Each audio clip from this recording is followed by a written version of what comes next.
Good morning, ladies and gentlemen. How are you all doing? Today, I want to finally start this journey of us in Imperator role.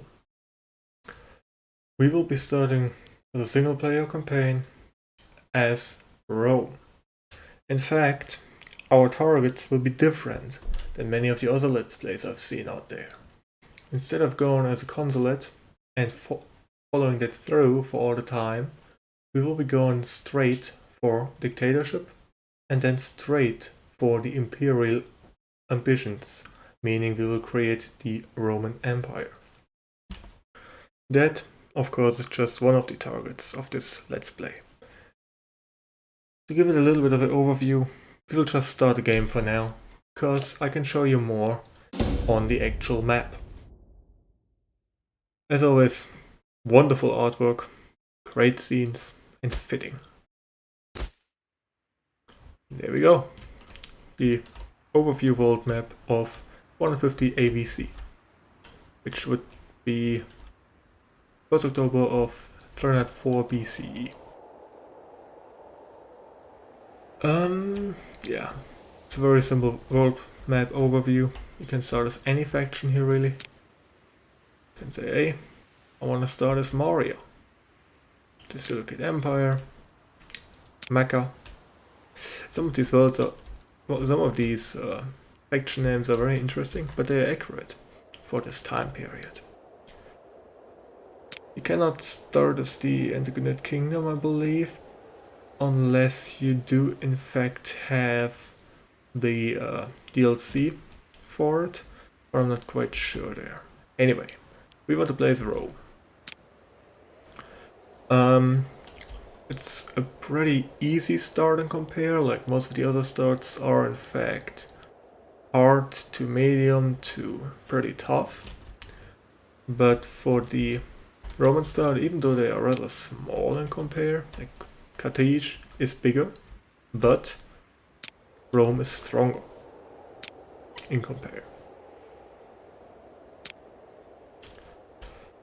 And Rome will grow very fast because you get so many claims on the Italian peninsula that you can grow very quickly. Anyway, let us look at the game configuration. We will be starting on normal, which basically just means the setting will give a balanced experience with no bonuses to the human player or the AI. AI countries will treat humans and other AI countries the same way. No modifiers for either side. If we would go on easy, we would get a decent modifier on population happiness, natural manpower, and monthly ruler popularity gain. And very easy, the AI gets debuffs on their morale, and we get massive bonuses on manpower, happiness, and ruler popularity gain. I'm not a big fan of playing as on hard or very hard, because I mean the buffs aren't that bad that the AI gets, but I just don't feel like getting a debuff from the very beginning right now. Especially since I just want to play this as more of an explanatory and first look let's play rather than an actual tryhard. So we're gonna stay on normal. I was considering Iron Man, but I think being able to save sometimes is useful. Then again, nah, you know what, we're gonna do it. Iron Man, no mixed gender rules. Let's just start as it is. Rome. Yep. As you can see, I had a few saves as Rome before playing. We're just gonna name this Rome Let's Play. Yep, Rome Let's Play 450-10-1. Start. You instantly start on the map. There's no loading in between, you load the map and then you're in. And you can scroll right back out and look at everything, but now from the view of Rome. Anyway, here we go. For over 20 years, the nascent Roman Republic has fought a harsh campaign against the Samnite people to the south. Those. Although victory often seemed far from grasp, the war ended in Rome's favor, resulting in the liberation of the important Greek city of Neapolis. And the Samnites, however, having retreated to lick their wounds, are far from defeated. In the north, the Etruscan people eye the expansion of the Republic with apprehension. To the south, myriad Greek city-states plot behind one another's back, all the way appealing to their benefactors in Greece for aid. On the far-flung island of Sicily, the foreign invasion of the mysterious Carthaginian Empire threatens to upset the precarious balance of power in the region. Will Rome rise victorious or fall to internal strife and barbaric hordes? The fate of the Republic rests in your hands. Or the Republic. Yeah. Basically get the truce with Etruria until 455 for the Republic. Right. First of all, just pause. Just keep it paused and look at everything. For me, I already played it several times, so I don't know exactly what I'm looking at, but for you I'm gonna look around a little bit more detailed. So basically Carthage is this big established empire here with all of the Corsica and the islands up here, Sardinia, well, parts of it. Mostly in Corsica. Anyway. Yes.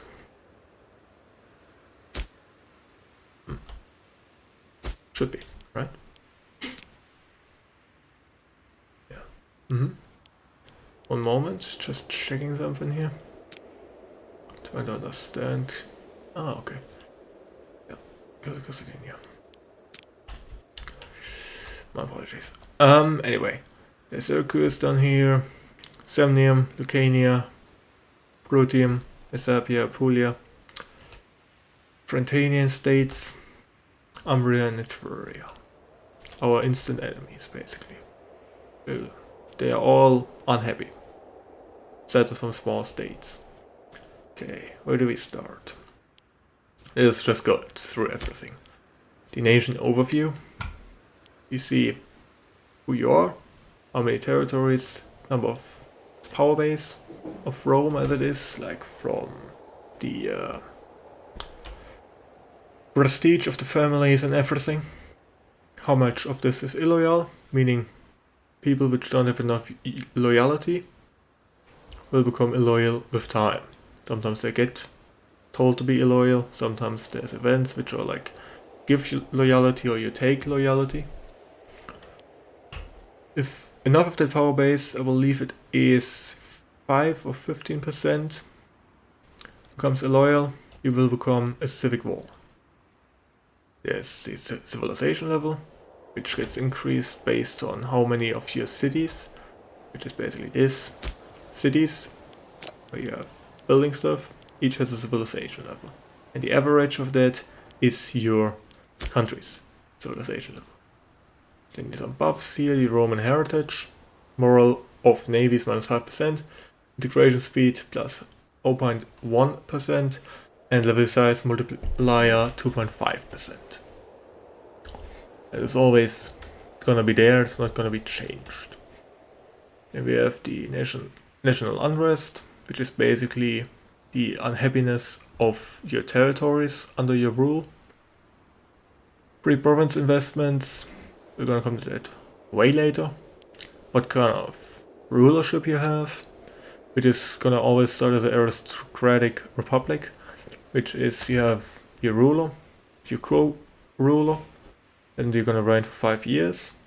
You have to be 35 years to be elected and can be re-elected after 10 years.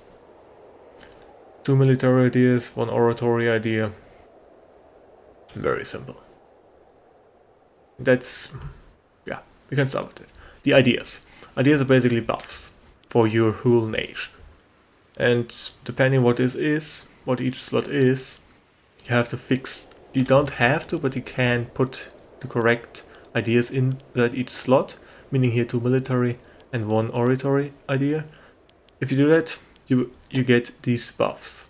The bonus is currently inactive because you don't have any ideas picked, but when it becomes active, you get a loyalty of characters +5 and national freeman happiness +8.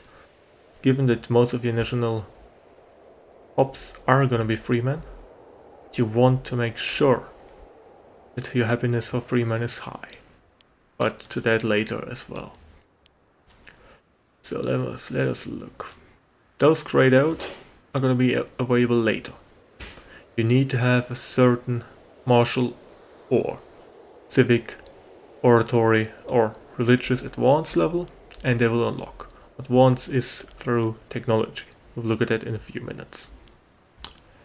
Moreover, armies, shipbuilding cost, and moral recovery and reinforcement speed. Very interesting. Technically, you want all three, but we can for now neglect the shipbuilding cost and we're just gonna take martial ethos and ordered retreat. For this one, martial ethos. Moral of armies basically is how long your armies will stand and fight before they retreat. The higher your morale, the better. The lower the enemy, the lower the enemy morale, the better for you. Moral ethos and ordered retreat. Reinforcement speed and army morale recovery is very simple. Reinforcement speed just means how long it takes for your army, if beaten to a degree in battle, to recover from your manpower pool available in your empire. That pool will grow by 104 per tick. A tick is basically a month. When it starts, it will tick down each day and then it will tick once and go over to November, December, then January 451. That is that, and the army morale recovery, again in cooperation with the martial ethos, is your morale will get lowered in each battle and it takes time for the morale to go back up. That can be sped up by this, for example by certain technologies and by a certain army stance. To that later, again. As we see it, we will look into everything. Ordered retreat. And for the oratory idea, it's a little bit more tough, the decision. Sanctioned privileges, monster corruption is massive, but loyalty of generals and admirals is generally a better idea, I find. Or opinion maximum, but the opinion maximum is not that important for you. That was a mistake, sorry. It's not that important for you if you don't need it. Yeah, I'm gonna have to waste some of the political influence here. Sadly, that was a mistake of mine here. But I can't, can I? I don't think I can reload. I'd have to start. You know, I'm gonna reload this just because I misclicked. Normally I won't do this, but right now it's important that we keep the amount of... Okay, it didn't matter. I should have known that. My apologies, anyway. I'm gonna go for military administration, even though it's gonna cost us more political influence up here, which is gonna be expensive later on. But I rather want the loyalty for generals and admirals, because that is basically where our importance lays. If your generals don't have enough loyalty, your armies will become disloyal. A disloyal army will, in this case, actually not do what you want. It will just do whatever the fuck it wants. And no matter what you say, it won't do it. So you have to make the general loyal again, for which you either have to pay them or make other things happen. And we will see that too as it happens, because it will 100% happen. Anyway, we got the buff now, so let's look at the decisions. Some of these I'm not that interested in, like Plutocratic Republic. That basically means when you have a certain law and a certain civilization level, you become a Plutocratic Republic, which sounds interesting, but it's not that interesting because it kind of just...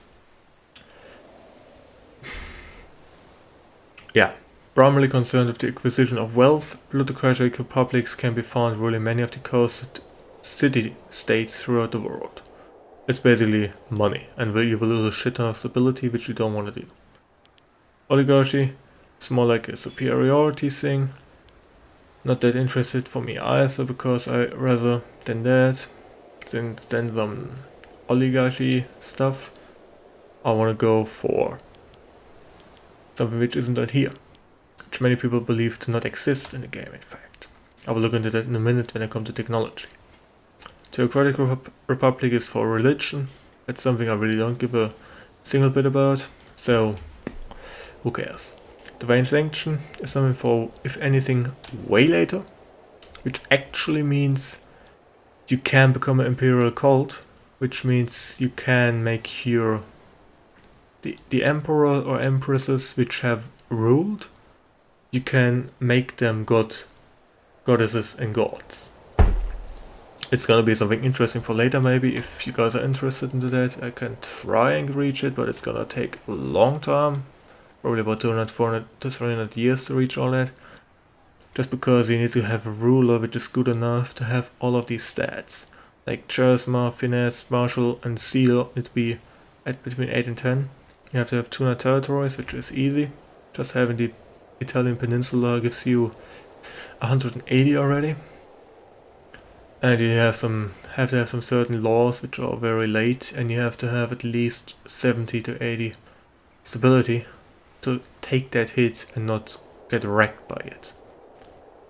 And with the expansion of the Campus Marie, this is pretty useful, because it will give you a manpower recovery speed and cohort starting experience, and we will definitely do that later when we can.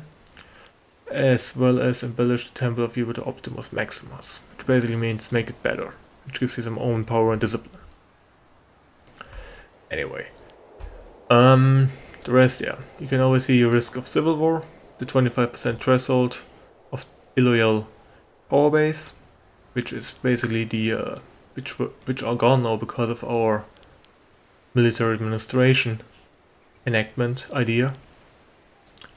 When they become illoyal to a certain point, we'll get a pop-up here, which is like a bit of a red hand symbol, and it'll count towards this. And when you have an actual risk of civil war, you will get a flag up here which is showing a burning symbol behind it, which basically says, okay, in X month you will get a civil war. You want to prevent that in that time. Whatever the fuck you need to do, prevent it, because civil wars are not fun. I had like 3 or 4 so far. Each time it was expensive.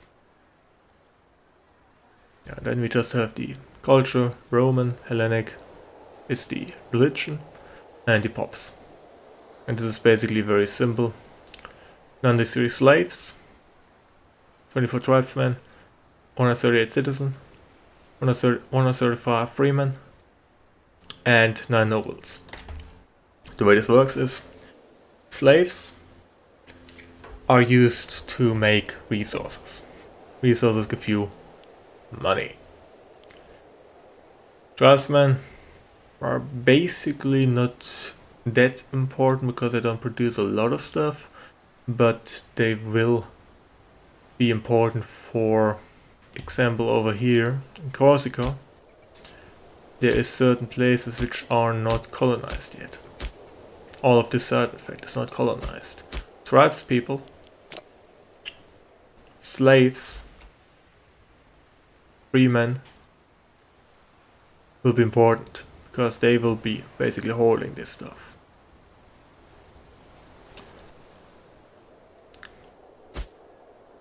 Anyway, let's go on.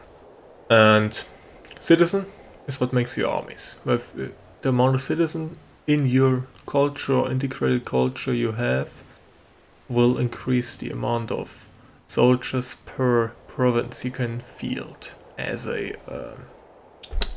levy. Freemen are pretty much not a slave but not a civic. They are in between. They are freed slaves. Mostly. That's why freemen. Sometimes it's like, sometimes if you can actually, I think, ban a noble or like a senator, and they will become a freeman too. But that's rare decisions. And nobles are like the top tier decision makers. And they will produce luxury goods and increase the civilization level of your cities. Administration is very simple. Governorships and provinces. Provinces, the way that works is, when you look at Rome, for example, all of this is the province of Latium. All of this, which is highlighted here, is the province of Campania. All of this is the province of Apulia. Each province is under the governorship of the province of Italia and Magna Graecia. Italia will always be the province you as ruler hold. Your ruler, which in this case is Publius Imperius Sophus, will rule Italia. And then you have to have a governor for each other province. Marcus Valerius Corvus here is the governor of Magna Graecia. The first thing you want to do is enable automatic trade, because that kind of enables them. It doesn't always work because the game is a little bit sketchy on the AI side, I find personally. You want to have that enabled because in that case each city has a certain import route. Sometimes you need to have enough people to have import routes, or you need to make these investments which can add local import routes for the capitals. For the capital of the province, you have a certain amount of import routes, depending on the amount of population and markets.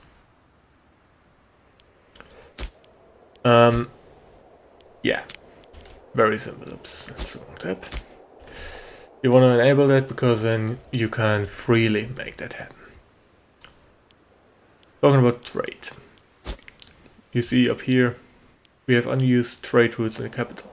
Capital hereby means the capital of our whole nation, Rome.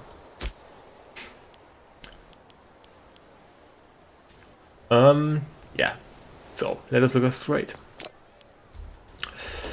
A very lovely overview, which is new and has this amazing addition of saying how many potential routes you can choose from. Great.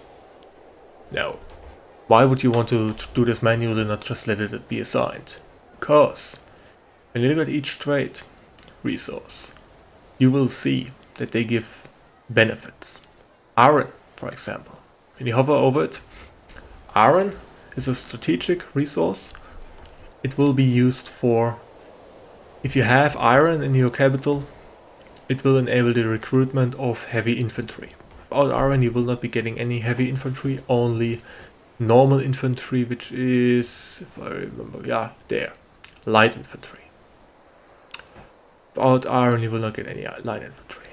Now, if you have one iron in your state capital, you will get +2 tax rate. If you have 2 iron, which is then +1 in your state capital, which you currently have as well, you get another bonus. The bonus of heavy infantry discipline. And then there's some base trade value in a short description, of course. Now, you want to have as much stuff for military construction and happiness as possible. If it doesn't give one of these, it's most likely not useful. Later on you will want some food in Rome itself, because Rome will outgrow its own food reserves of currently what is it? 0.00 right now. It'll get better as more people come into the city and as you build stuff, but Rome will very soon start having some negative food because of the sheer amount of population, and you can't feed enough people in Rome itself. It's not possible. Anyway, for me, as having the experience of having done this before, it's very simple. You see here you have salt, wood, grain +2, horses, iron +2, cloth and wine +2. Wine is very useful because it gives legion maintenance costs, which is not important yet, it is important for later, but still, and it gives local freemen happiness. Rome has a lot of freemen. You want to keep them happy, because if your main province rebels, you have a problem. You definitely have a problem. Now, if you look at military for now, You see, our armies are currently consisting of 8 cohorts of heavy infantry and 17 cohorts of light infantry, as well as some cav and supply train. Same here for Magna Graecia. Now, the amount of light infantry tells you you want bony for light infantry. Let me look again at trade. Light infantry offense, base metals. Yes, you will trade with Carthage, which is helping them, but they will help you more than you help them. So, yes please, yes please. 2 times base metals, so we have the +1 bonus. Now, let me look at this again. Russia's metals. Very interesting because it gives national citizen happiness. You have mostly citizen. Yes, worth it, but first stone. You want stone, as much stone as possible in fact. Yeah. Because stone, as it is, gives local slave happiness, very good, and build cost. Yes, it costs 5% less money to build buildings in the whole nation of yours now. This will become very handy. I would go for wood, because we already have one, but it is only ship recruitment speed, and I honestly don't think that the amount of ship recruitment speed is any kind of importance for you, because you can push out ships relatively easily, and Carthage will usually have around 60 to 70 and then stop. If you have 90, you will definitely win the battle, especially if you have some of the Xeris and Triamus, and yeah, that's all you need. It's simple. Anyway, so cloth, we could take it, but we already have it. Easy. Now, we have 2 more routes. What do we want? Actually, what do we have? Iron. Ah, yeah, right, that's a little bug. When you actually do the first trade, the actual amount of resources you have will be put in, and then you auto-trade it away because you had this enabled. And another button which I will show you in a minute. So let me just look at everything again for you. I mean, I'd know what I would take, but yeah, leather. You don't have leather, yes. We take leather. Thank you. Because leather, local freeman happiness and light infantry defense. Great. Now 6 is of course nothing. It's at the beginning. Very beginning. Very basic. Later on you will have sometimes 25 to 30 trade routes, which is crazy, but happens. Now one last thing before we go to the next important tab. Trade. Go to the trade overview and accept all trades, block surplus. These 2 need to be accepted. Because that will basically, otherwise you will have about 200 pop-ups appear in a second when I start the game and actually let it run for a few days. Want to have your trade, and you need to look at each one individually, see, do I have the surplus or do I not have the surplus? This way they will automatically get accepted unless they will want your surplus, and then you can just see in that pop-up, oh, it will take my surplus. Nope, we ain't taking it. Anyway, that's the only one we need in here right now. Later on you can like check, okay, where do you get the most money from? Okay, it's imports, okay, it's exports, and then change your law and get more money. Nice. Anyway. Let's look at the government. No, we do this later. Economy. You balance, and where you lose stuff and where you win stuff. The cheese you balance a little bit, what you can do during non-war times, or even during war times where you are definitely the aggressor and not the defender. You can put down your fort maintenance, which will reduce the amount of garrison and fort defense, so they will fall much faster. But the maintenance cost will be reduced, and the maintenance cost for fort is quite high. Each fort on level 1, if I remember correctly, will be 0.4 gold, on a level 2 will be 0.5, on level 3 0.6, and so on. I think a level 10 fort, which is possible, costs you about 2 gold a tick.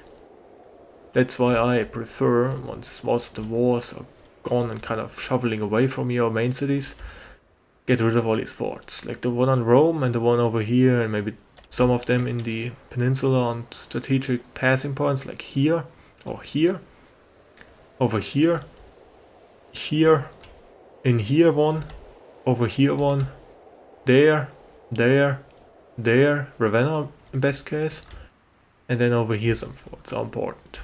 But as it is, you will probably not need them mostly. You will be able to get a lot of citizens very fast and grow your armies in an alarming rate.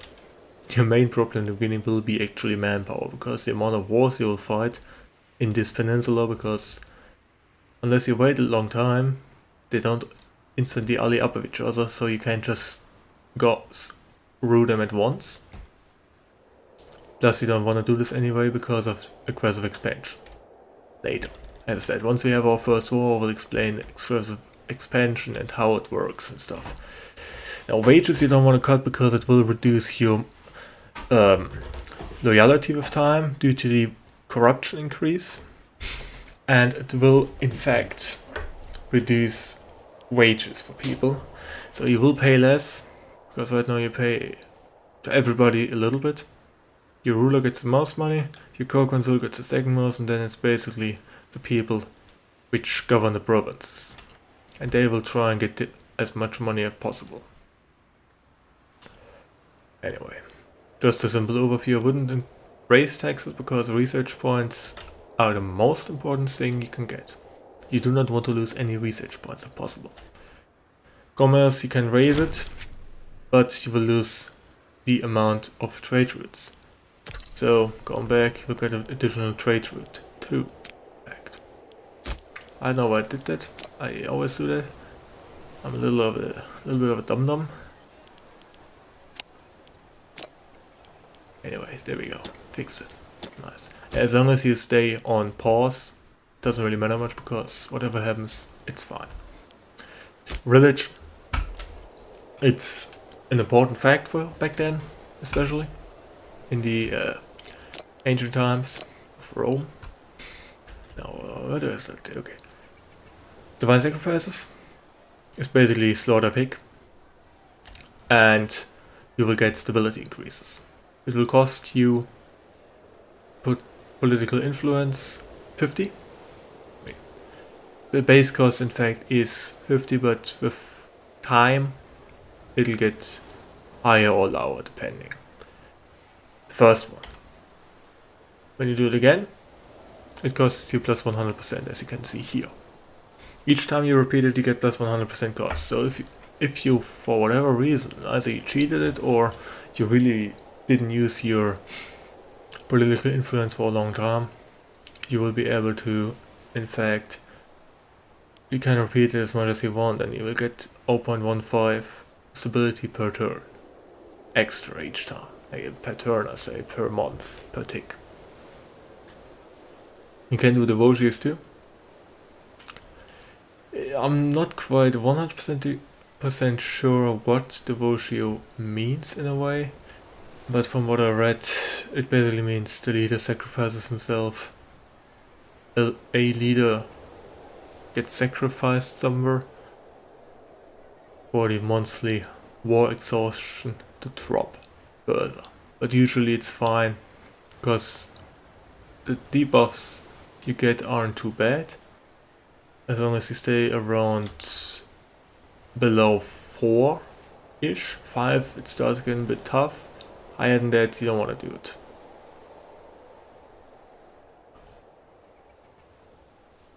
You see the general, little bit of Jewish and the rest Hellenic. Then the Reliquary is basically the place where you store all these interesting things you sometimes get when winning a siege. Like the siege of Sicily, the siege of, I believe it is Sis or Selinus, the siege of Carthage, and some other sieges all over the place here on important cities. Like, I think if you take Delphi, if I remember correctly, yeah, Delphi, you can get a reliquary from that, and sometimes some random guy who's gone around on adventures shows up, and you can actually make him give you a reliquary for some kind of debuff or some payment. These reliquaries will give you buffs. You need to look at what exactly the buff says it gives you. Trojan Palladium, for example, gives local war defense, which means only for the province in which the temple is, or the place is. The Tomb of Romulus gives pop assimilation speed. Nationwide. Population capacity. This one I'm pretty damn sure is only for the local place as well, because technically there is no maximum there. Yeah. What I see, it's not from that. No. Population capacity is for Rome, yes. You could leave it in Rome, because it's already in there, but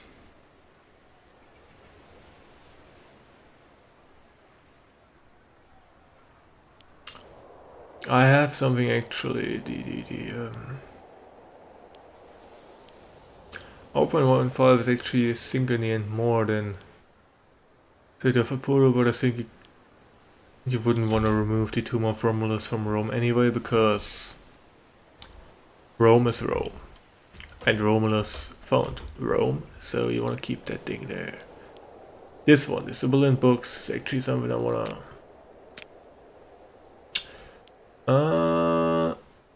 Okay, no, okay. We don't want to do this because it gives us aggressive expansion. It isn't a lot, but early on, when you only take 1.15 per month, you don't want to get any outside of the wars, because you will do a lot of wars. Anyway, there's some holy sites throughout your empire in the beginning. 2, Jupiter and Diana over in Capua. You will be able to make more by actually making them. Like building a certain building down the technology tree, you need to unlock the building and then you can build it and then you can make it a holy site. Or you can actually win them, because there's holy sites all over the place. They will only show up here if they are in your empire though. Anyway, you can change all of these goddesses, like the deity of war. You can change it. You could change it to Apollo. Nice. Delphi is the holy site for Apollo. You would have to get Delphi if you want the holy site for Apollo, or you would have to make your own, which costs a bit. Changing it though will cost you a lot of stability, and you don't want to do this until later. You have like 60 stability and want to do something with it, you can change it, because instead of Mercury here, there's a very nice one, which is Pluto. He gives build cost and national tax. National tax is a lot more in gold than commerce income and citizen output is. Your decision though. What I do most of the time with these is Jupiter or Mars.